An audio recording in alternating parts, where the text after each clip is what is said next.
Hare Krishna everyone, I am Shavya and welcome to यूडेका lab.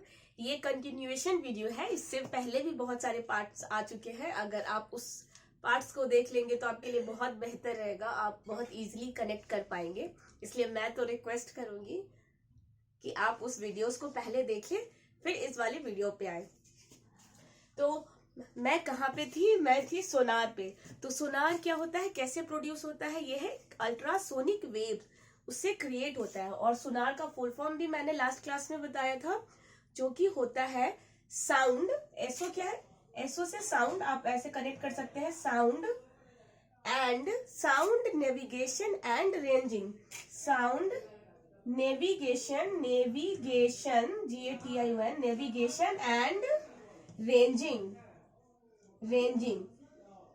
ठीक है, sound navigation and ranging sonar का क्या होता है? ये फुल फॉर्म होता है। ठीक है, इससे मैंने बताया था ये क्या करता है, नेविगेट करने का और रेंज को पता लगाने के काम में आता है ये।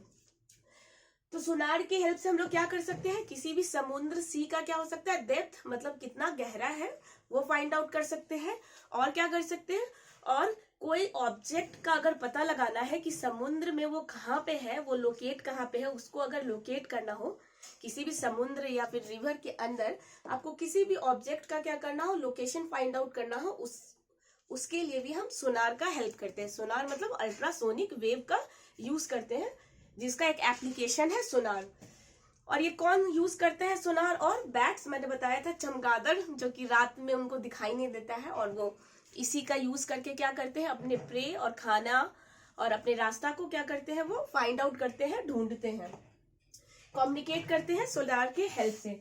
और क्या हो सकता है, डॉल्फिन है, वेल्स है, पॉर्पॉइज है, ये सब भी क्या करते हैं, सोनार की हेल्प से ही अपना खाना भी बनाते हैं और अपना रास्ता भी खोजते हैं, नेविगेट भी करते हैं और प्रेइंग भी करते हैं। ठीक है, फूड एंड प्रेइंग बोथ। अब देखते हैं शॉक वेव्स क्या होता है। एक्चुअली यहाँ पे मैंने 3 इंपॉर्टेंट टर्म्स लिखे हैं, जो कि है शॉक वेव्स, सोनिक बूम या बो वेव्स। तो पहले देख लेते हैं शॉक वेव्स क्या होता है। तो शॉक वेव्स आप उससे कनेक्ट कर सकते हैं जब भी क्या होता है, कोई बुलेट या फिर एयरक्राफ्ट या जेट जब भी क्या करता है, टेक ऑफ करता है, उड़ता है, तो वो जो साउंड प्रोड्यूस करता है वो साउंड क्या होता है, सुपरसोनिक होता है। सुपरसोनिक मतलब वो हाई रेंज का होता है, 20,000 हजार से ऊपर का होता है। तो उस वाले जो सोनिक वेव को वो प्रोड्यूस करता है, तो उससे जो क्रिएट होता है अनदर वेव, उसको ही कहते हैं हम लोग शॉक वेव्स। जैसे कि बुलेट्स, गन, जेट, एयरक्राफ्ट, जब भी ये लोग टेक ऑफ करता है या बुलेट्स है तो बुलेट्स फायर्ड हो रहा है, तो उस टाइम वो क्या करता है, सुपरसोनिक वेव क्रिएट करता है। और जिससे क्या होता है, एयर में क्या होता है, चारों तरफ एटमॉस्फेयर में सोनिक मतलब कि शॉक वेव क्रिएट हो जाता है। शॉक वेव कैसे क्रिएट होता है, जब भी कोई एयरक्राफ्ट या जेट टेक ऑफ करता है तो जो साउंड प्रोड्यूस करता है वो सुपरसोनिक होता है, और वो जो सुपरसोनिक साउंड वेव की वजह से शॉक वेव एयर में प्रोड्यूस हो जाता है। दूसरा क्या है, सोनिक बूम है। तो ये क्या होता है, ये बहुत ही ज्यादा शार्प होता है और बहुत ही लाउड होता है, इसका voice very sharp and loud sound होता है। शार्प मतलब बहुत तीखा और लाउड मतलब बहुत जोर से होता है। ये प्रोड्यूस कैसे होता है, ये एयर प्रेशर की वजह से, एयर प्रेशर जो क्रिएट हुआ होता है आपका शॉक वेव से। शॉक वेव में क्या हुआ कि एयरक्राफ्ट टेक ऑफ किया, उससे जो साउंड क्रिएट हुआ सुपरसोनिक, उससे क्या हुआ, एयर में एटमॉस्फेयर में आपका क्या हो गया, शॉक वेव क्रिएट किया। और जो शॉक वेव क्रिएट हुआ उसमें क्या हुआ, एयर प्रेशर क्रिएट किया। वो एयर प्रेशर मतलब कि वेरिएशन ऑफ एयर प्रेशर जगह जगह पे क्या हो गया, क्रिएट हो गया, एयर प्रेशर वेरिएशन हो गया। तो ये जो एयर प्रेशर का वेरिएशन क्रिएट हुआ है उसको ही कहते हैं हम सोनिक बूम। और आपको शॉक वेव पता चल गया वो कैसे प्रोड्यूस होता है, सोनिक बूम इसी से कनेक्ट है, शॉक वेव से ही कनेक्ट है। शॉक वेव क्रिएट होगा तो सोनिक बूम क्रिएट होगा ही ऑटोमेटिकली। क्यों?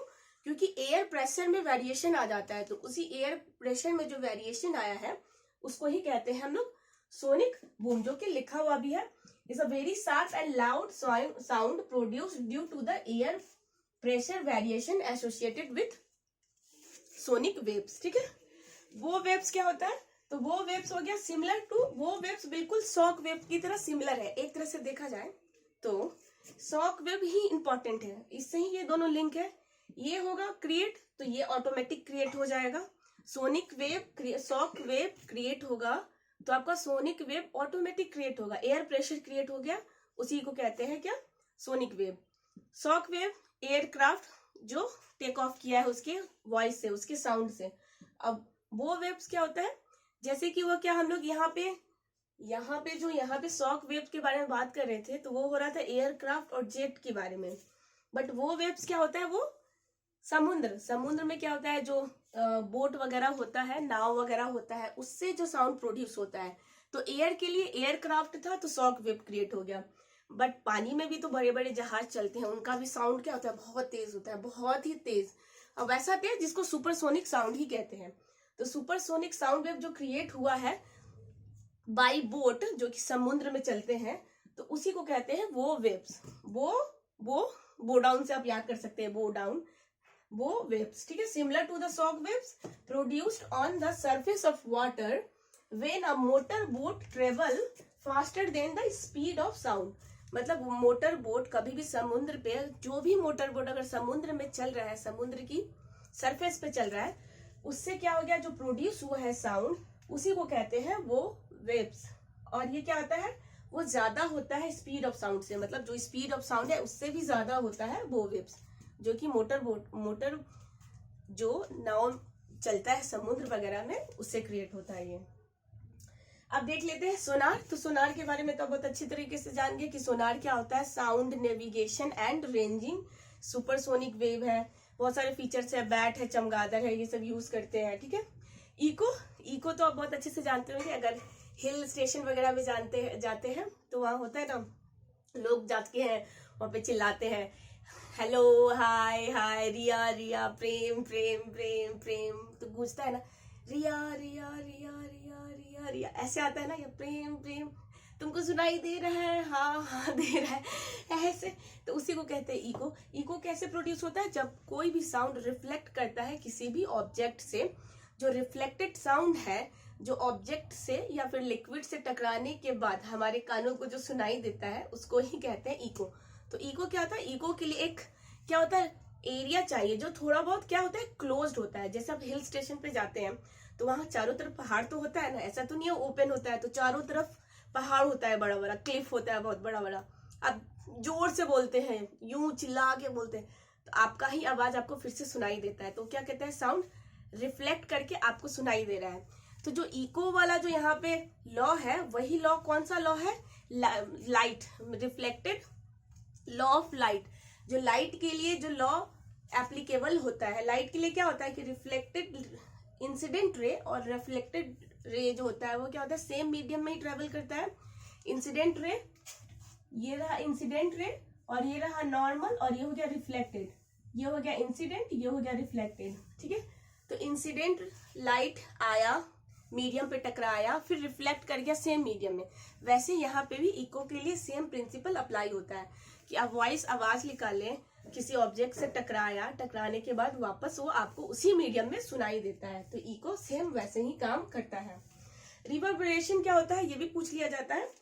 तो रिवर्बरेशन भी एक तरह से इको की तरह ही होता है, लेकिन रिवर्बरेशन में क्या होता है कि ओवरलैपिंग ऑफ साउंड हो जाता है।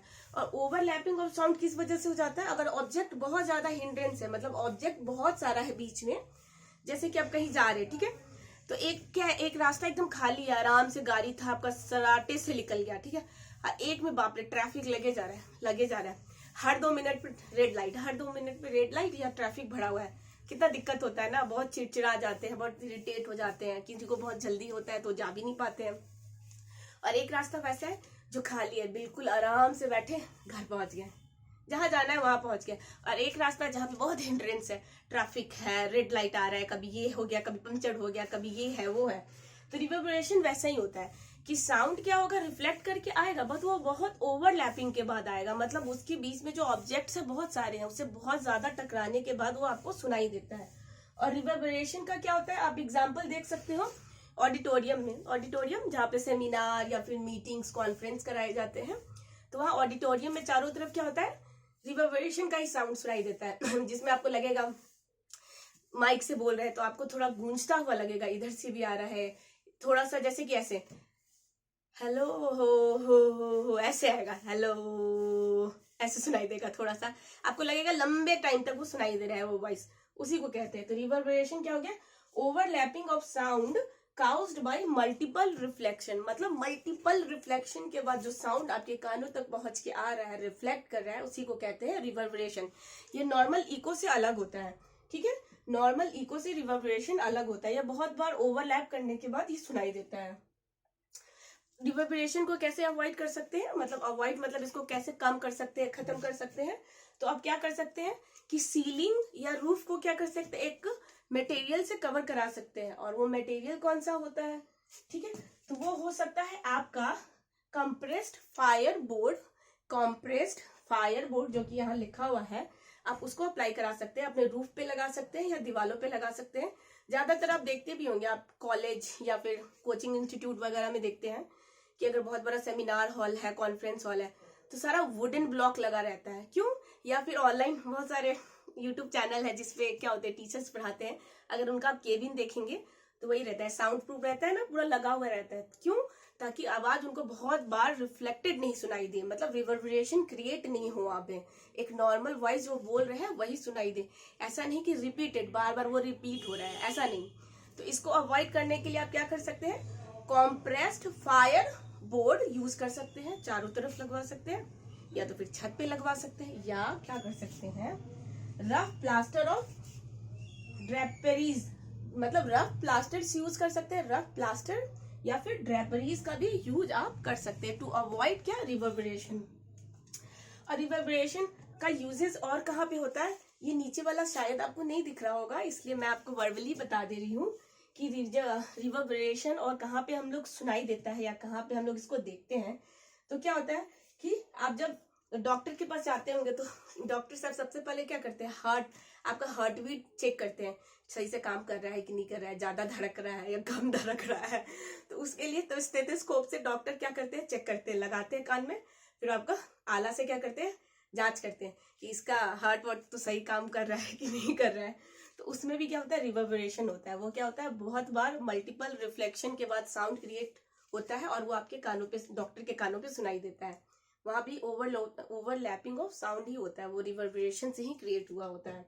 तो क्या हो गया, स्टेथोस्कोप में यूज होता है, और मैंने बताया कि cinema hall, theatre, seminar, conference, meeting halls, ये सब में क्या होता है, रिवर्बरेशन ही क्रिएट होता है, जिसको अवॉइड करने के लिए चारों तरफ आप क्या लगाते हैं, सीलिंग बोर्ड मतलब फायर बोर्ड लगाते हैं, या फिर प्लास्टर्स लगाते हैं, या फिर आप लगाते हैं ड्रेपरीज, ताकि आपको आपकी वॉइस क्लियर सुनाई दे। ऐसे नहीं है कि एक बार बोल रहे हो 10 बार का सुनाई दे रहा है, वो ऐसा नहीं होना चाहिए। तो ये हो गया रिवर्बरेशन, ये हो गया इको, सुनार, सोनिक, बो, शॉक, और मेन जो था इंपॉर्टेंट टॉपिक था सुनार। तो होप आपको ये समझ में आया होगा। अगर आपको किसी भी टाइप का कोई भी डाउट है तो प्लीज आप बिंदास कमेंट में लिख सकते हैं, मैं कोशिश करूंगी कि उसको नेक्स्ट क्लास में उस आपके डाउट को क्या कर सकूं, सॉल्यूशन दे सकूं और उसको अच्छी तरह से समझा सकूं। तो मैं मिलूंगी अपने नेक्स्ट वीडियो में। टिल देन अपना और अपनों का ख्याल रखें। Thank you.